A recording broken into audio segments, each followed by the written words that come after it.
Maka di sini ada gambaran pada kita yang pertama, kalau antum sedang dibimbing oleh Allah menuju kedudukan yang tinggi, maka sadarlah teman-teman, saat yang bersamaan antum tidak akan sunyi dari rintangan-rintangan sekitaran.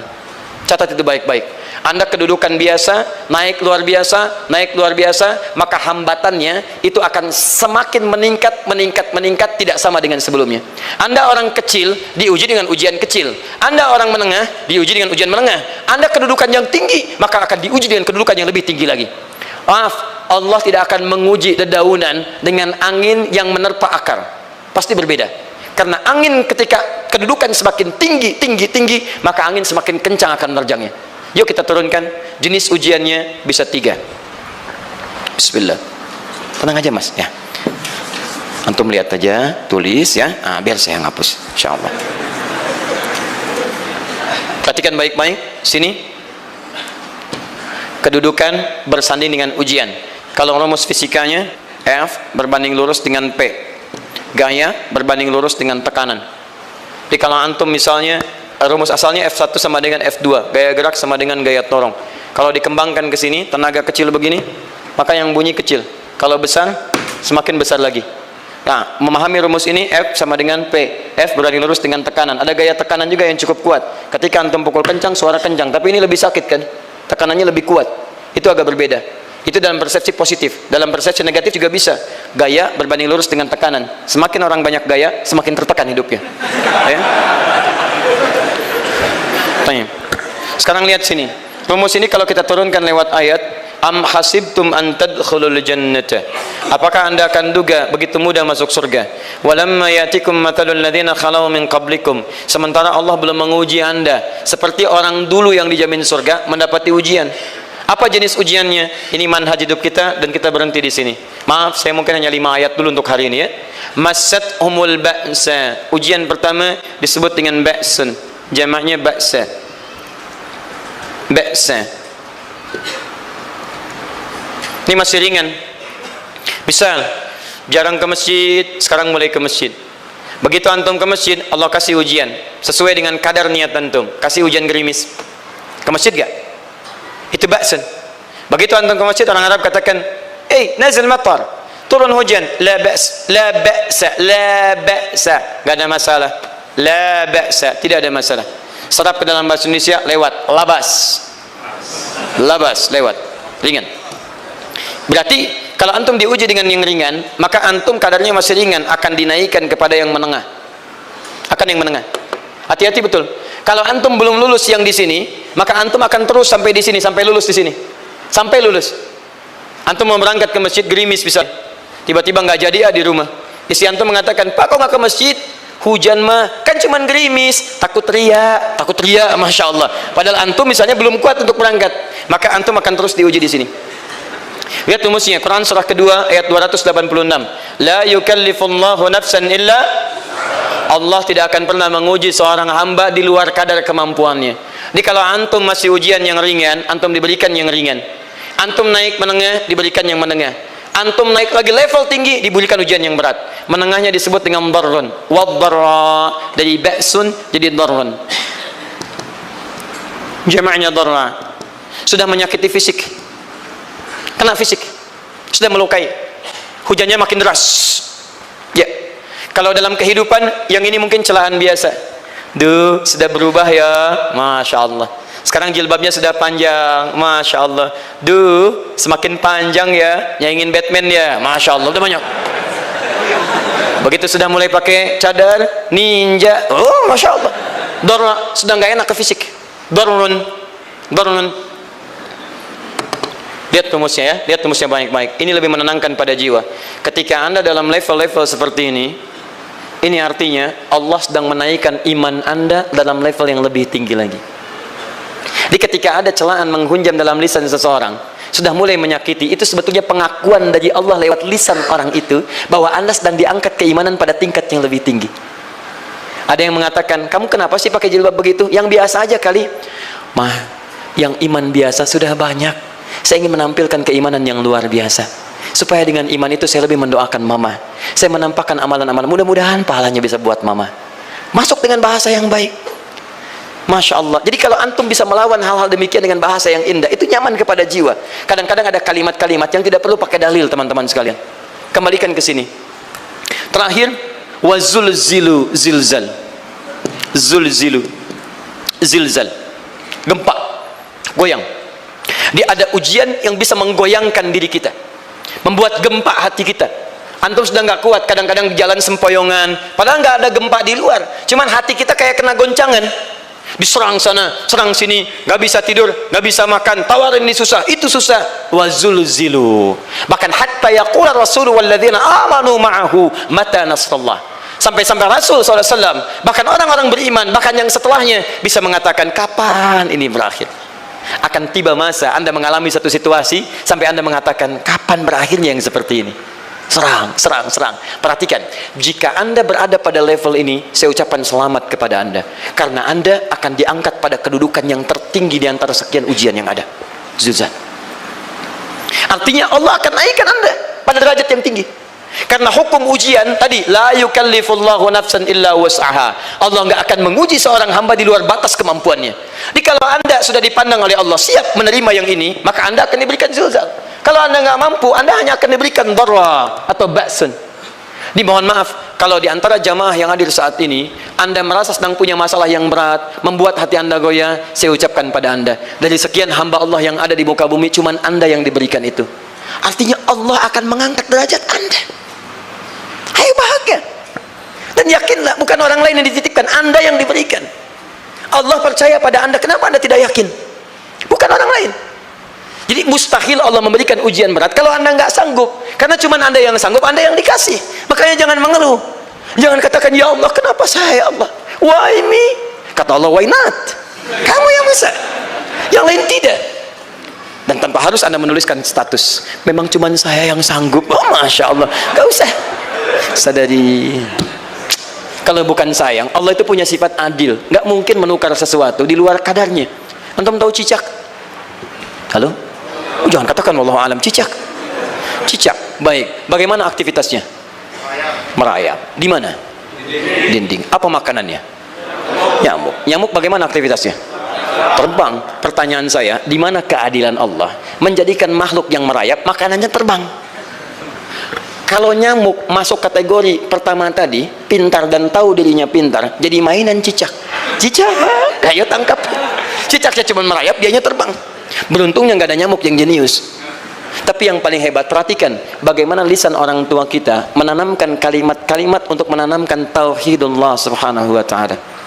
Cicak-cicak diam-diam merayap. Perhatikan, yang Allah tuntut pada cicak, merayap kamu. Walaupun cuma diam-diam. Lihat baik-baik, diam-diam merayap. Datang seekor, Masya Allah, ketika dia merayap, nyamuk datang. Lihat, bukan cicak mendatangi nyamuk, tapi nyamuk mendatangi cicak. Kalau cicak tidak merayap, mustahil nyamuknya datang. Allah hanya tunjukkan, kamu merayap ya, nyamuk datang.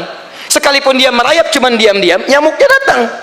Jadi hukum Allah itu kalau dipatuhi, nikmat kehidupan. Cicak gak merayap, nyamuk gak datang. Cicak merayap, nyamuk datang. Datang seekor nyamuk. Setelah itu, silahkan. Jadi kalau kita teman-teman ikuti hukum Allah, mau berat, alhamdulillah. Mau ringan, alhamdulillah. Ya mau sedang, alhamdulillah. Begitu diangkat, artinya ada pengakuan dari Allah, iman kita akan diangkat. Cuman bahasa Nabi Ya'qub alaihissalam kepada Yusuf alaihissalam, mesti ada persiapan dalam mengatasi itu semua. Tidak cukup hanya mendiamkan saja. Maka kata Nabi Ya'qub, jangan kisahkan dulu, bikin dulu pemetaan-pemetaan untuk mudah mengatasi itu semua. Ini poinnya. Anda harus punya rencana. Maka Nabi Ya'qub menyiapkan, bekali dulu ini, siapkan itu. Kalau ambil ke aspek teori untuk kita sekarang, tafsir dari ini untuk menyelesaikan solusi di Quran surah kedua ayat 214 tadi, maka jawabannya ada di Quran surah ketiga ayat 142, paling kiri sebelah atas. Ini kanan sebelah bawah, ini kiri sebelah atas. Dan awal ayatnya dibuka dengan kalimat yang sama. Perhatikan, Al-Baqarah ayat 214 kalimatnya menggunakan am hasibtum an tadkhulul jannah. Ali Imran 142 am hasibtum an tadkhulul jannah.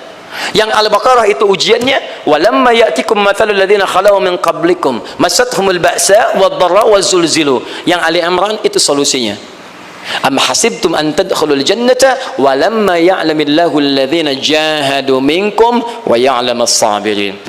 Saya tutup sampai sini dulu. Teman-teman perhatikan, walamma, sedangkan Allah ya'lamillahu alladhina jahadu minkum, belum melihat kesungguhan Anda untuk mengatasi berbagai persoalan kehidupan itu.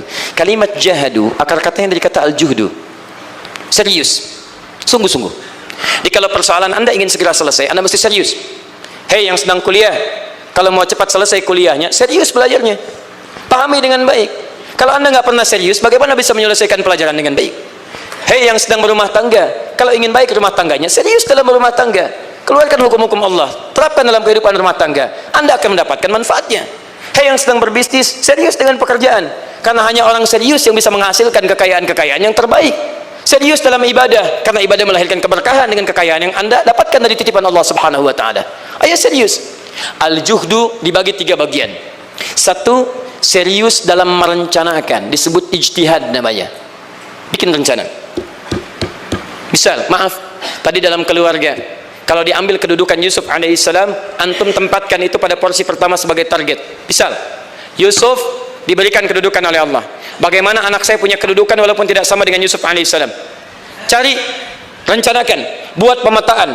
Di masa depan anak saya mesti punya kedudukan. Apa? Kalau dalam kedokteran, kedudukan dokter yang terbaik. Kalau dalam bisnis, pengusaha yang terbaik. Misal, kalau dalam pemerintahan, jangan tanggung-tanggung, jadi presiden, jadi itu. Anda turunkan kemudian pendidikannya dari situ. Ijtihad direncanakan. Masuknya lewat sini, lewat sini, lewat sini, lewat sini. Seperti kemudian, maaf, Hannah dengan Imran rahimahumullah merencanakan hasil yang terbaik untuk Maryam, bahkan sejak dalam kandungan. Quran surah ketiga Ali Imran dari ayat 35 sampai 37, paling kiri pertengahan sampai bawah. Idz qalat imra'atu Imran rabbi inni nazartu, bahkan nazartu ma fi batni muharrara, saya bernazar anak saya yang lahir ini akan punya kedudukan dekat dengan Allah Subhanahu wa taala. Di sejak bayi direncanakan mau jadi apa. Setelah itu apa? Jihad. Jihad itu kesungguhan dalam mempraktekkan, mengaktualisasikan konsep yang sudah dibuat. Jangan sampai cuma berdoa, tapi doanya tidak disandingkan dengan ikhtiar, nggak nyambung. Makanya ketika lahir ada jihad, jihad dengan doa. Falamma wada'at saqalat rabbi inni wada'tuha untha, ayat 36-nya. Wallahu a'lamu bima wada'at wa laysa dzakaru kal untha. Lihat, wa inni sammaituha Maryam wa inni u'idzuha bika wa dzurriyyataha minasyaitonir rajim. Doa. Setelah berdoa apa? Teruskan. Bagian akhirnya ayat 37-nya. Maaf teman-teman, tidak cukup dengan doa. Karena Maryam masih dekat dengan Allah, punya kedudukan, dia mesti dirawat oleh orang yang paling saleh. Cari Nabi Zakaria, orang saleh. Mesti merawat. Tempatnya masih netral dari keburukan, bikin mihrab. Jadi tempat dibuatkan, orang soleh merawat, doa dipanjatkan, doa berbanding lurus dengan ikhtiar. Apa yang terjadi? Ayat 37-nya. Fataqabbalaha rabbuha biqabulin hasanin wa ambataha nabatan hasana. Maka Allah Subhanahu wa taala menerima usaha orang tua ini. Doanya diterima, ikhtiarnya diterima. Jadi kalau antum mengambil ayat tadi, diterapkan dalam kehidupan, rencanakan teman-teman sekalian. Anak mau sekolah di mana? Mau jadi apa? Turunkan ke bawahnya. Oh, dia mau jadi dokter, dokter yang hafal Quran, turunkan. Pendidikannya di sini, di sini, di sini, di sini sampai paling kecilnya. Siapa gurunya yang dekat dengan Allah? Sekolahnya yang menjauhkan dari hal-hal keburukan. Sampai satpamnya soleh, securitynya soleh, koperasinya orang-orang soleh, gurunya orang-orang soleh. Hadirkan. Kalau ikhtiarnya sudah nyambung dengan doa, maka fataqabbalallah, qabbalallah. Taqabbalaha rabbuha. Diterima Maryam, antum diterima.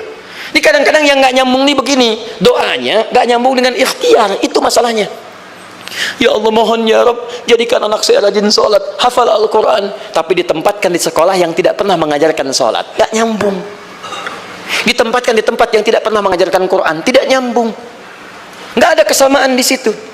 Maka Nabi Ya'qub alaihissalam memberikan gambaran kepada anaknya, nak, kamu akan punya kedudukan begini, hati-hati, setiap ada kedudukan akan ada rintangan, kamu harus punya rencana untuk merencanakan solusi-solusi terbaik untuk itu. Kemudian yang terakhir, ini yang paling hebat, mujahadah, perjuangan melawan emosi. Karena tidak sedikit tantangan itu, maaf, yang berat itu bukan menghadapi fisiknya, tapi menghadapi diri kita sendiri. Mau ke masjid, malas, itu yang susah dihadapi dibandingkan dengan hujan. Hujan ada payung, malas mau pakai apa?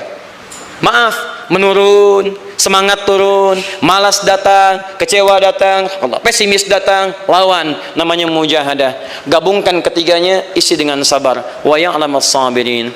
Manhaj itulah yang diberikan kepada Yusuf sehingga Yusuf nanti mengalami tahapan-tahapan kehidupan sampai dengan beliau mencapai puncak tertinggi, disebut kemudian menjadi Al-Aziz, dan disitulah kemudian terbukti mimpinya setelah 40 tahun atau 80 tahun disebutkan dalam satu riwayat, maka terbuktilah mimpi ini punya kedudukan bapak ibunya beserta saudara-saudaranya sujud di hadapan Yusuf alaihi salam.